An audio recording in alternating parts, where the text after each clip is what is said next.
Good morning students.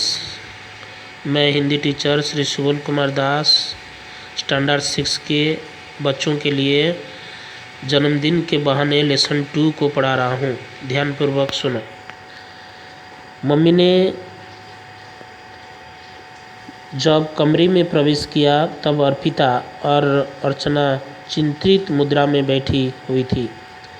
क्या बात है? मेरी बेटियां बड़ी गंभीर नज़र आ रही है। मम्मी, हमारा जन्मदिन जून में पड़ता है। अर्पिता ने जवाब में मम्मी से ही पूछ लिया, क्योंकि तुम दोनों जुड़वा बहनें जून में पैदा हुई थी। हंसते हुए मम्मी ने जवाब दिया। जन्मदिन का सारा मज़ा ही ख़त्म हो जाता है। हमारी सभी सहेलियां तो छुट्टियां होते ही बाहर चली जाती है। अर्पिता ने अपनी समस्या बताई। ओहो, तो यह समस्या है। ठीक है, तुम दोनों ऐसा करो कि खूब सोच समझकर एक अच्छा सा कार्यक्रम बनाओ जिसमें तुम्हें मज़ा आएगा। इस बार तुम दोनों का जन्मदिन कुछ ऐसे मनाएंगे वह यादगार बन जाए और तुम्हें सच्चा सुख भी मिले। मम्मी बोली। लेकिन कैसे?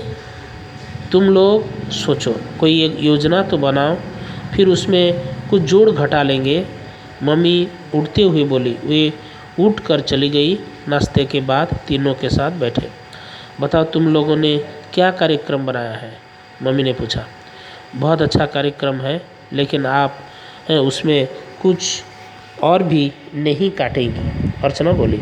ठीक है भाई, कुछ नहीं काटेंगे। अब तो बताओगी? मम्मी मुस्कुरा दी। हमारा परिवार, पड़ोस की रीता, उसके मम्मी पापा, ऊपर वाले रोहित और उसके मम्मी पापा, मतलब कि हम 10 लोग सुबह पिकनिक पर जाएंगे। अर्चना बोली। घर आकर हम लोग पिकनिक का सामान रख देंगे और पिक्चर देखने चले जाएंगे, अर्पिता ने कहा। मान लिया, मम्मी ने स्वीकृति दे दी। वहीं से हम लोग कहीं बाहर होटल में रात का खाना भी खाएंगे। अर्चना ने बात पूरी की और आइसक्रीम भी। अर्पिता ने एक और कड़ी जोड़ी। चलो, यह भी मान लिया। मम्मी के यह कहते ही दोनों बहनें खुशी से उछल पड़ी।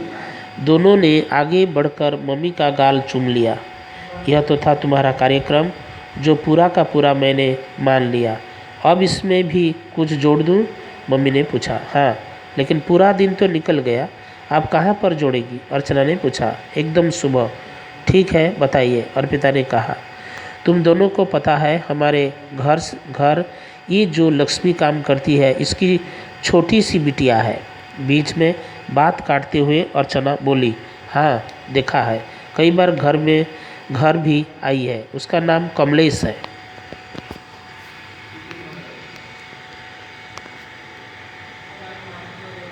उसका जन्मदिन भी उसी दिन है जिस दिन तुम्हारा है, मम्मी ने बताया। अच्छा, कैसा संयोग है? अर्चना बोली। लेकिन आप हमें यह सब क्यों बता रही है? अर्चना ने पूछा। इसलिए कि मैंने अपनी एक बहुत सुंदर साड़ी निकाली है। मैं चाहती हूँ कि मैं उसकी कटिंग कर दूँ और तुम लोग उस पर मशीन चलाकर उसके लिए फ्रॉक बना दो। उसके जन्मदिन पर वह फ्रॉक उपहार के रूप में उसे दो। दोनों की ओर देखते हुए मम्मी बोली। दोनों बहनों ने एक दूसरे की ओर देखा और आंखों ही आंखों में कुछ बात की। ठीक है मम्मी, आपने हमारी सारी बातें मान ली है। हम भी आपको निराश नहीं करेंगे। अर्पिता ने सहमति प्रकट की। अगले ही दिन से माँ और बेटियों का कटाई सिलाई का काम आरंभ हो गया। मम्मी बताती जाती और दोनों सिलाई करती जाती। एक के बाद एक फ्रॉकें आकार ग्रहण करने लगी। कब महीना बीत गया पता ही नहीं चला। मम्मी अब कुछ नए कपड़े खरीद लाई। उनकी कटिंग और सिलाई स्वयं अर्पिता और रचना ने मम्मी की देखरेख में की। जब उनकी रंग बिरंगी फ्रॉकें सिल कर तैयार हुई तो वे खुशी से झूम उठी। अर्पिता, अर्चना, पता है आज क्या तारीख है? मम्मी ने बटन टाँगती हुई अपनी बेटियों से पूछा। अरे, परसों तो हमारा जन्मदिन है। अर्चना चौंक उठी। कमाल है, 1.5 महीना निकल गया और पता ही नहीं चला, आश्चर्य से अर्पिता ने कहा। सच इस बार तो छुट्टियां ऐसे बीत गई कि समय का पता ही नहीं चला। अर्चना बोली तो सभी खिलखिलाकर हंस पड़े। तुम्हें पता है, इन दिनों मैं तुम लोगों ने 5-5 पुरानी और एक एक नई फ्रॉक बनाई है, यानी कुल 12 फ्रॉकें। मम्मी ने प्रसन्नता से बताया। दोनों बहनें आश्चर्य से एक दूसरे का मुंह देखने लगी। फिर अर्पिता ने कहा, मम्मी, हमारे इस जन्मदिन का उपहार तो आपने हमें जन्मदिन से पहले ही दे दिया। कहाँ दिया? तुम लोग मेरी अलमारी में से निकाल लाई क्या? चौंक कर मम्मी बोली। मैं उस उपहार की नहीं मम्मी, इस उपहार की बात कर रही हूँ, अर्पिता ने कहा।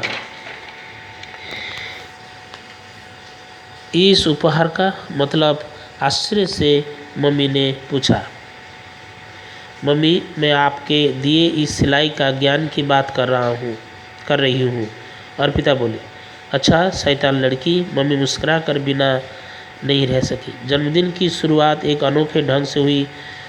जब तक दोनों बहनें नहा धोकर तैयार हुई, लक्ष्मी और कमलेश आ चुकी थी। मम्मी ने उन्हें पहले ही बुला रखा था। पिकनिक पर ले जाने के लिए जो कुछ भी बना था पहले उन दोनों को खिलाया। उसके बाद दोनों बहनों ने अपने हाथों से बनी सारी फ्रॉकें उन्हें दे दी। वे दोनों फ्रॉकें देखकर खुशी से रोने लगी। उन्हें विदा कर सब लोग पिकनिक के लिए निकले तो अर्पिता ने भावुक स्वर में कहा, मम्मी, आपने सच कहा था, यह जन्मदिन यादगार और सच्चा सुख देने वाला है। आज हमें कमलेश को अपने जन्मदिन का सहयोगी बनाने का सुख मिला। अर्चना भी मम्मी के गले से लग कर बोली, धन्यवाद मम्मी। खुशी से डूबती उतरती टोली को लेकर कार पिकनिक की मंजिल की ओर बढ़ चली। यहाँ से हमें शिक्षा मिलती है कि हमारे जन्मदिन में हम ज़्यादा पैसा खर्च नहीं करके उसी पैसे को इकट्ठे करके दूसरों के जन्मदिन के समय अगर कुछ उपहार के रूप में दूसरों को अगर दे सकें तो वही सच्चा उपहार होता है। और जन्मदिन की सबसे बड़ी खुशी वही होती है। इस कहानी से हमें यही संदेश मिलता है।